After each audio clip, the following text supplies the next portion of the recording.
je vous demanderai d'être assez sage pour considérer les suggestions qui suivront bientôt, qui aideront à vaincre votre colère. Mon but au cours de cette émission est d'aider les personnes en colère à construire un mécanisme de défense afin qu'elles ne se placent pas dans l'embarras en blessant les autres, en blessant leur famille, leur mari, leur femme, leurs enfants, par leur façon d'agir et de réagir. Obéissez à Dieu et laissez-lui toutes les conséquences. Vous devez combattre à genoux. On récolte ce qu'on sème. Et encore plus avec les intérêts. Nous sommes plus grands et plus forts à genoux. Dieu peut remuer ciel et terre pour nous indiquer sa volonté. On mesure un homme à la taille du tracas qui suffit à le mettre en colère. En faut-il beaucoup pour vous fâcher? Faut-il qu'on vous ridiculise pendant très longtemps? Ou la moindre petite remarque railleuse vous enrage-t-elle? Jusqu'à quand gardez-vous votre sang-froid? Jusqu'où peuvent aller les limites de votre patience? Et lorsque vous êtes en colère, comment la gérez-vous? Il existe plusieurs façons dont nous parlerons bientôt au cours du 3e message de notre série sur le renoncement à la colère. Dans le premier message, je vous posais cette simple question. Êtes-vous en colère? Cette première étape est bien sûr essentielle. Et pour cette raison, nous reviserons une autre fois la définition utilisée au premier message. Posez-vous la question, suis-je en colère?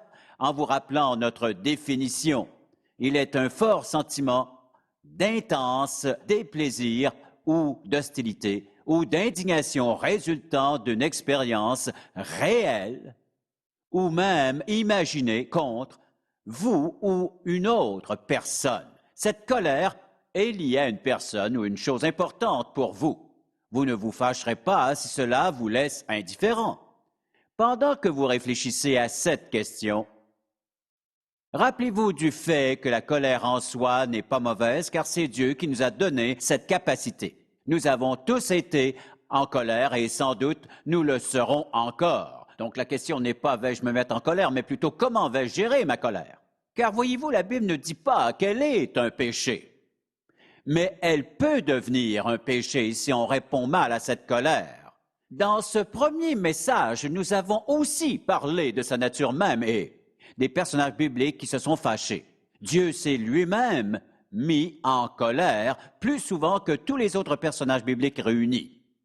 Par ailleurs, quand nous portons attention à la lecture des textes bibliques sur la colère, nous devenons convaincus de l'importance du sujet aux yeux de Dieu. Parce que la colère ruine et détruit la vie des gens émotionnellement et physiquement. Il faut donc apprendre à la gérer sainement. Mais plusieurs personnes ne savent malheureusement pas comment faire et elles disent « je suis fait comme ça ». C'est trop tard pour changer. Il ne leur vient jamais à l'idée qu'elles ont le choix. Rien ne les oblige. Et dans le deuxième message, nous avons parlé des conséquences de la colère. Des conséquences pour nous-mêmes, de type émotionnel aussi bien que spirituel, et finalement des conséquences sur notre santé. Quels sont les terribles résultats de la colère sur l'ensemble de notre être? Nous devons réaliser le nombre des effets et aussi comment ils affectent chaque aspect de notre corps, de notre âme et même de notre esprit quand nous laissons cette colère traîner. Car plus nous laissons traîner cette colère, plus elle nous ravagera. Et ce n'est pas tout. Elle affecte aussi les gens autour de nous. Parce que quand vous explosez de colère, vous répandez votre colère sur les gens autour de vous, et cela les affecte ensuite finalement, comment affecte-t-elle Dieu? Dans ce message, nous aborderons le sujet de la gestion de la colère. Comment bien y réagir? Alors, ouvrons nos Bibles dans l'Épître aux Éphésiens, chapitre 4. Et là, nous verrons la réponse dans les derniers versets. Nous avons déjà étudié les versets 26 et 27. Si vous vous mettez en colère, ne péchez point. Verset 27, ne donnez pas accès au diable. Et un peu plus loin, au 29e verset du 4e chapitre d'Éphésiens, il est écrit ceci. Qu'il ne sorte de votre bouche aucune parole mauvaise, mais s'il y a lieu, quelques bonnes paroles qui servent à l'édification et communiquent une grâce à ceux qui l'entendent. Et au verset 30, n'attristez pas le Saint-Esprit de Dieu par lequel vous avez été scellés pour le jour de la rédemption. Si nous n'appliquons pas le verset 29 dans notre vie, Paul nous avertit du danger au verset 31 que toute amertume, toute animosité, toute colère, toute clameur, toute calomnie et toute espèce de méchanceté disparaissent du milieu de vous. Soyez bons les uns vers les autres, compatissants, vous pardonnant réciproquement, comme Dieu vous a pardonné en Christ. Ces versets sont clairs, en fait. En parcourant ces passages et ces messages, il devient clair que la Bible s'intéresse de près au sujet de la colère. Donc, comment les gens gèrent-ils leur colère? Ils peuvent le faire de différentes manières, pour la simple raison que les causes sont multiples. Voici donc ce que je vous propose. Je vous demanderai d'être assez sage pour considérer les suggestions qui suivront bientôt, qui aideront à vaincre votre colère. Mon but au cours de cette émission est d'aider les personnes en colère à se construire un mécanisme de défense pour qu'elles ne se placent pas dans l'embarras en blessant les autres, en blessant leur famille, leur mari, leur femme ou leurs enfants, par leur manière d'agir et de réagir. Rien ne vous oblige à mal réagir, même lorsqu'il se produit un énorme désastre dans votre vie. Rien ne vous oblige à réagir ainsi. Et je vous conseille de prendre des notes. Elles pourront devenir un puissant mécanisme qui servira à vous empêcher de tomber dans la colère, le ressentiment, l'hostilité et tout le reste. Et la première étape est simplement d'admettre que vous êtes en colère. Car ce n'est pas en réprimant cette colère, en disant « Non, non, je ne suis pas en colère », que vous l'arrêterez. Et rappelez-vous, que vous admettiez ou non sa présence, le poison continue sa progression et il affecte chaque aspect de votre être. Certaines personnes essaient de la nier, mais ne font que la prolonger. Elles ne font qu'aggraver et augmenter les conséquences dommageables dans leur vie. Mais vous ne pouvez pas être heureux, vous ne pouvez pas vivre en paix, ni être satisfait de votre relation avec Jésus-Christ. Vous êtes sauvés, vous le savez, mais au fond de vous, la paix, la joie, l'allégresse et tout le reste, la tranquillité d'esprit qu'il a promis vous échappe. La colère ronge votre vie, elle est toujours présente. La première étape à suivre est donc celle de la confession. Deuxièmement, vous devez identifier la nature et la source de votre colère. D'où vient cette colère? Car si une personne s'arrête et y pense un moment, elle peut identifier très souvent son origine.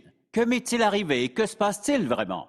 Car si vous n'arrivez pas à identifier et à cerner la source de cette colère, elle finira par éclater au grand jour et vous la répandrez fort probablement sur quelqu'un qui ne connaît rien de votre passé, qui ne vous a rien fait. Mais vous ne pouvez plus vous maîtriser, vous ne pouvez plus contenir votre colère. Troisièmement, vous devez avoir la ferme intention de régler rapidement cette question. On se rappelle l'avertissement d'Éphésiens, ne laissez pas le soleil se coucher sur votre colère, car si vous donnez accès au diable, il en profitera, il fera tout pour empirer la situation, et les gens que vous aimez le plus en souffriront. Donc, ayez la ferme intention de régler cela sans tarder. Et ensuite, ne péchez pas. Lors de l'épisode de Jésus dans le temple, il renversait les tables des changeurs et chassait les vendeurs. Et il n'a pas dit, s'il vous plaît, sortez tous d'ici. Il n'a pas dit ça. Il a élevé la voix. Il était profondément en colère et non pas à cause de ce qu'il lui faisait, mais il voyait le peuple souffrir à cause du légalisme des pharisiens et de l'extorsion des changeurs. Et cette situation le mettait en colère. A-t-il péché? Non, car rien de tout cela ne le concernait directement. Mais il voyait le peuple victime d'abus. Si Jésus avait péché dans sa colère, ou supposez-vous qu'il aurait pu le commettre sur la croix? Mais il a dit, « Père, pardonne-leur car ils ne savent ce qu'ils font. » Donc, il est possible d'être en colère sans péché. Ensuite, bien sûr, une des meilleures suggestions que j'ai à vous proposer est de prendre un temps d'arrêt. Et je veux dire par là que si on vous humilie, qu'à ce moment, vous sentez la colère monter en vous, alors imaginez ou tentez de visualiser un panneau « Stop », un octogone rouge avec des lettres blanches qui veut dire « Stop ». C'est-à-dire, on ne bouge plus, stop, arrêtez et tout, temps d'arrêt. Ne dites plus rien, ne faites plus rien, car une réaction rapide dans ces conditions pourrait vous faire dire ou faire de bien vilaines choses, car alors vous serez peut-être sur la défensive. Cela pourrait vous conduire à mal répondre. Prenez le temps d'une pause et laissez-les dire ce qu'ils ont à dire.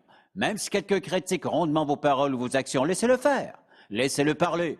Ou alors, si on vous raconte qu'une personne absente a émis dans votre dos des propos qui sont totalement injustifiés et injustes à propos de vous, comment réagir? Vous dites que vous avez le droit. Non, non, non, non. N'oubliez pas qui vous êtes. Vous êtes disciple de Jésus. Il est de notre responsabilité de réagir correctement. Rappelez-vous du stop et ne dites pas un mot. Mettez en pratique ce que Dieu enseigne. Tournons dans le 103e psaume, par exemple, et nous pourrons y remarquer un passage pertinent à notre propos, particulièrement au 8e verset, psaume 103, 8.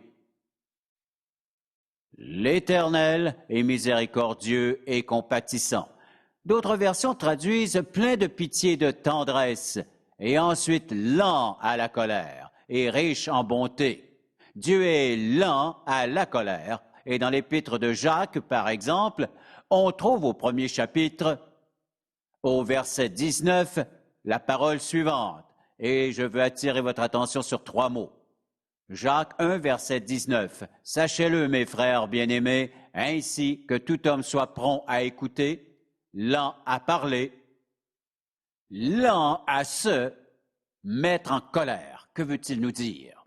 Quand nous entendons une parole qui pourrait nous mettre en colère, nous devons être prompts à écouter afin de pouvoir comprendre précisément ce qu'on veut nous dire. Donc d'abord, prompt à écouter, lent à parler, en d'autres mots, ne laissez pas sortir les mots pour vous défendre, lent à parler, lent à se mettre en colère. Supposons qu'une personne vous accuse à tort sur un certain sujet et vous êtes occupé à vous défendre. Vous avez donc un fouillis de mots. Je parle, tu parles, il parle, elle parle, j'ai dit, elle a dit, et alors personne n'écoute l'autre quand il parle. Et la personne qui vous accuse devient encore plus frustrée et en colère à cause de ce qu'elle vous reproche. Et plus vous parlez, plus vous vous fâchez, tout cela donne une cacophonie de colère, mais sans aucun résultat. Mais si vous ne répondez rien, que vous les laissez exposer tout ce qu'ils peuvent avoir sur le cœur, et quand ils ont fini, vous dites, y a-t-il autre chose? Prompt à écouter, lent à parler. Parce que si vous avez la réplique facile où vous parlez pour vous défendre pendant qu'ils parlent, vous ne savez pas ce qu'ils vont vous dire car vous ne pouvez pas vraiment réfléchir à ce qui vous arrive. Mais si vous restez tranquille et gardez le silence pendant qu'ils vous parlent, le Saint-Esprit de Dieu qui habite en vous permettra et vous rendra capable de discerner ce qu'ils veulent vous dire, ce qui les motive, pourquoi ils agissent comme ça, qu'est-ce qu'ils pensent que j'ai fait quand je ne les connais même pas ou qu'ils m'ont mal compris, car alors vous pensez. Peu importe ce qu'ils disent, vous pensez, mais si vous parlez, vous ne pouvez pas réellement réfléchir aux circonstances. Il est donc très important, lorsque nous sommes confrontés à ce genre de situation, d'agir avec sagesse. Ensuite, nous avons l'idée de lâcher du lest.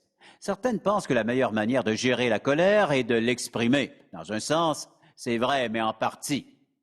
Mais si quelqu'un dit « quand je me mets en colère, je me laisse aller, je dis tout ce que je pense sans me soucier des conséquences », ce n'est pas bien. C'est vrai, quand je tends du lest, on exprime sa colère. Mais l'exprimer n'importe où, n'importe quand, ne donne absolument rien de bon parce que, une fois terminé, qu'avez-vous donc accompli? Une fois votre grosse colère satisfaite, vous vous sentez peut-être mieux, mais vous n'avez rien réglé. Vous n'avez soigné aucune blessure ni rien clarifié. Vous avez dit ce que vous vouliez dire à votre manière.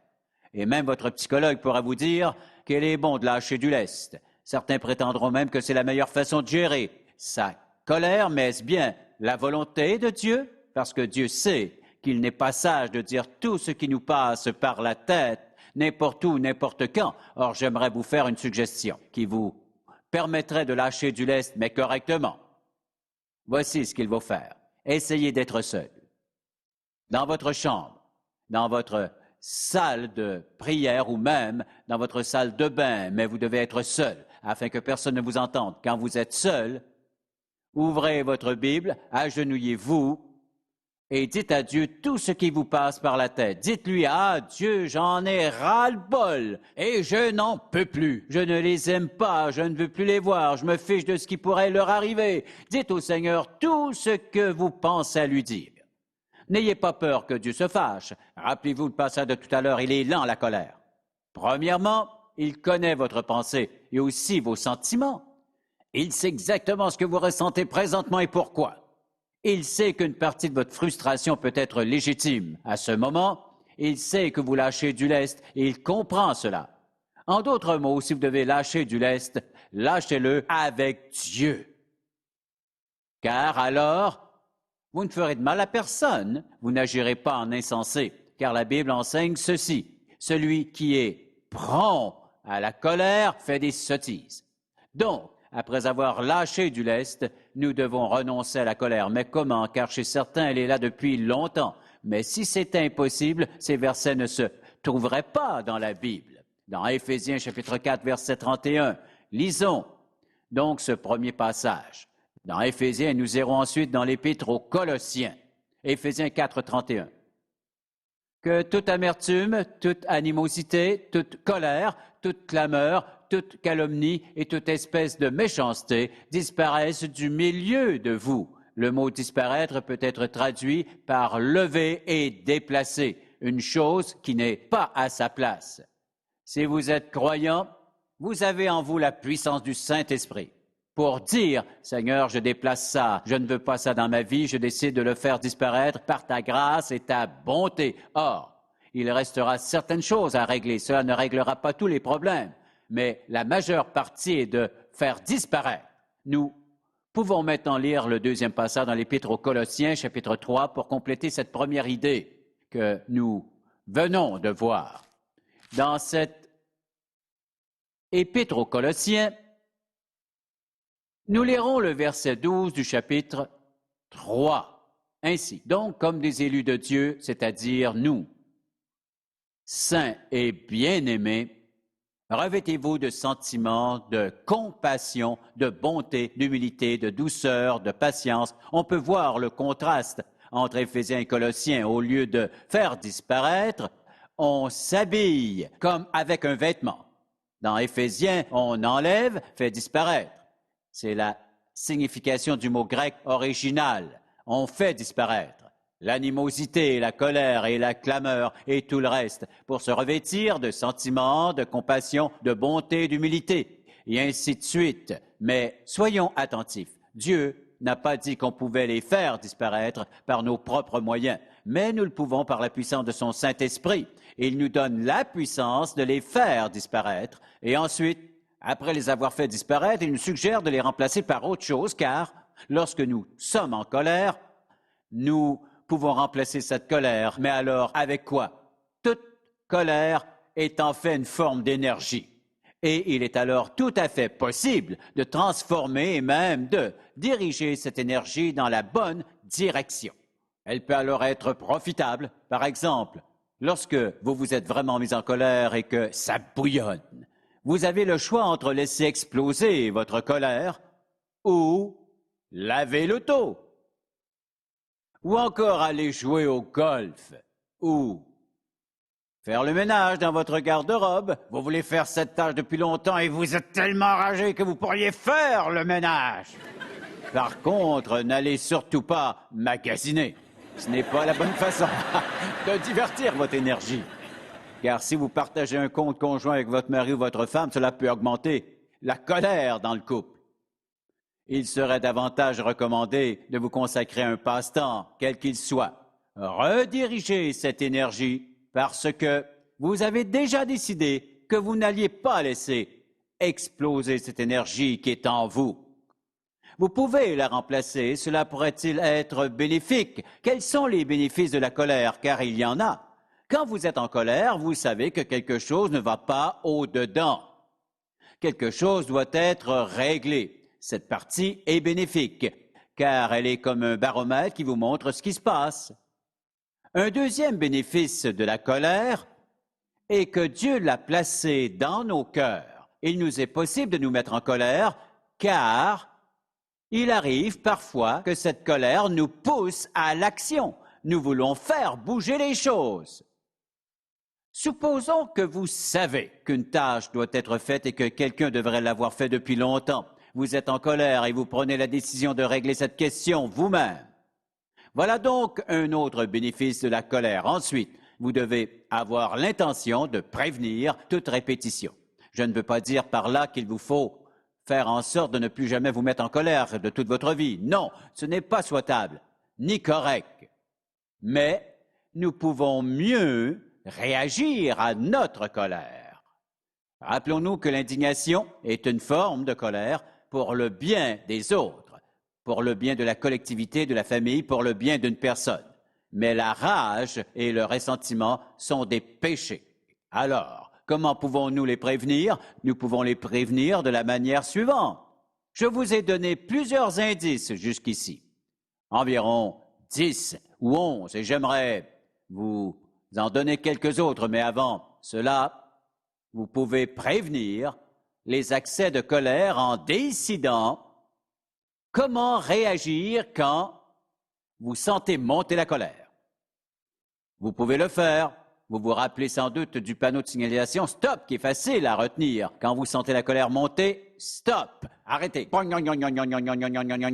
la pédale de frein, ne dites pas ce que vous voulez dire. Rappelez-vous l'enseignement biblique, l'en parler, prompt écouter, l'en se mettre en colère. Ne dites rien. En d'autres mots, vous déciderez comment vous réagirez devant vos accès de colère.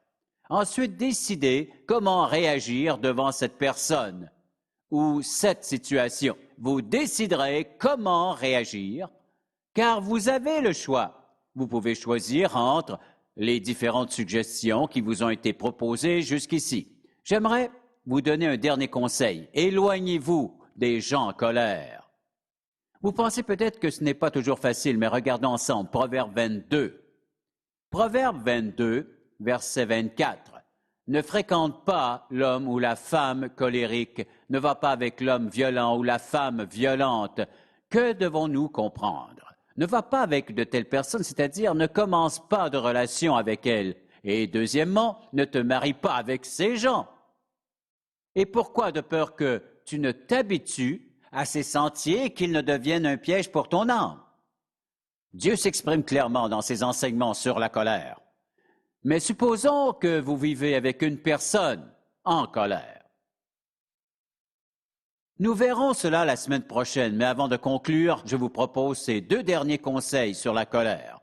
Car aujourd'hui, je ne veux pas trop vous bourrer le crâne avec trop de matière à retenir. 2 derniers items. Le premier est le pardon, le deuxième est la réconciliation. Et ce n'est pas un choix, mais plutôt une responsabilité devant l'Éternel Dieu. Car sinon, si je refuse la réconciliation, si je refuse de demander pardon, je ne peux pas, peu importe qui je suis, je ne peux pas être en règle avec le Seigneur. Nous élaborerons cela dans le prochain message, car c'est un sujet vaste et je sais qu'il est parfois très difficile de pardonner. C'est plus facile à dire qu'à faire. Beaucoup de gens pensent qu'ils ont pardonné aux autres. Ils le pensent certainement, mais ils ne l'ont pas fait car ils bouillonnent encore à l'intérieur. Nous devons renoncer. Mais je veux toutefois vous dire, si vous n'avez pas reçu Jésus-Christ comme sauveur, tout cela pourrait être très difficile. Car vous devez alors dépendre de votre propre force, de votre propre énergie. Parce que si on vous a fait du tort, vous voulez régler vos comptes et que quelqu'un paye pour ce que vous avez subi. Mais il y a le pardon. Il commence avec une simple foi en Jésus-Christ, le Fils de Dieu, qui a certainement démontré comment gérer toutes ces situations et circonstances, même s'il avait plein d'opportunités d'être en colère de la mauvaise manière. Nous avons tous ce choix à faire. Je vous encourage de demander à Christ de venir dans votre vie et il vous rendra capable de vous libérer. Vous êtes un esclave en vivant dans votre colère. Comme vous pouvez être esclave des drogues, de l'alcool, vous pouvez être esclave de votre colère et cette colère peut être aussi nocive pour le cœur que fumer ou le cholestérol pour votre santé et votre vie. Si vous êtes esclave, vous pouvez vous libérer de cet esclavage, vous pouvez devenir une personne libre, libre de la colère et libre de tout ce qui peut vous détruire et vous empêcher d'être la personne prospère, heureuse et aimante que vous voulez être, car beaucoup de gens désirent sincèrement faire le bien et être bons, mais ils ne savent pas comment. Si vous éloignez Jésus de vous, en tentant de régler ces choses par vos propres forces, vous n'y parviendrez jamais. Car vous pourrez consulter des psychologues, des pasteurs et des aidants pour le reste de votre vie. Si vous vous éloignez de Christ, vous gaspillerez votre argent, vous perdrez votre temps, car la colère continuera ses ravages à l'intérieur de vous, jusqu'au moment où vous permettrez au Seigneur Jésus-Christ d'entrer dans votre vie. Demandez-lui pardon pour vos péchés, car présentement, vous vivez dans une relation avec Dieu où vous n'avez aucune de ses bénédictions. Aucune vie éternelle, aucun pardon, vous n'avez rien de lui, mais seulement ce que votre chair peut faire. Et vous voyez le résultat avec tous ces athées qui vivent selon leur chair. Vous dites, je connais des chrétiens qui ne font pas mieux. Moi aussi. Mais ce n'est pas grave, je ne suis pas responsable de la manière de vivre d'autres personnes. Mais vous et moi sommes responsables de notre vie. Il serait sage pour vous de remettre votre vie entre les mains de Jésus-Christ, pour le laisser vivre en vous et à travers vous. Alors, toute la puissance nécessaire pour vivre comme je l'ai partagé deviendra une réalité dans votre vie en vivant une vie sanctifiée. Vous influencez les gens avant même d'ouvrir la bouche. Pour obtenir plus d'informations sur les ministères en contact ou pour savoir comment entretenir une relation personnelle avec Jésus-Christ, composez notre numéro de téléphone ou écrivez-nous en utilisant l'adresse sur votre écran. En contact avec Charles Stanley a été réalisé par la grâce de Dieu et la fidélité de nos partenaires de ministère à travers le monde.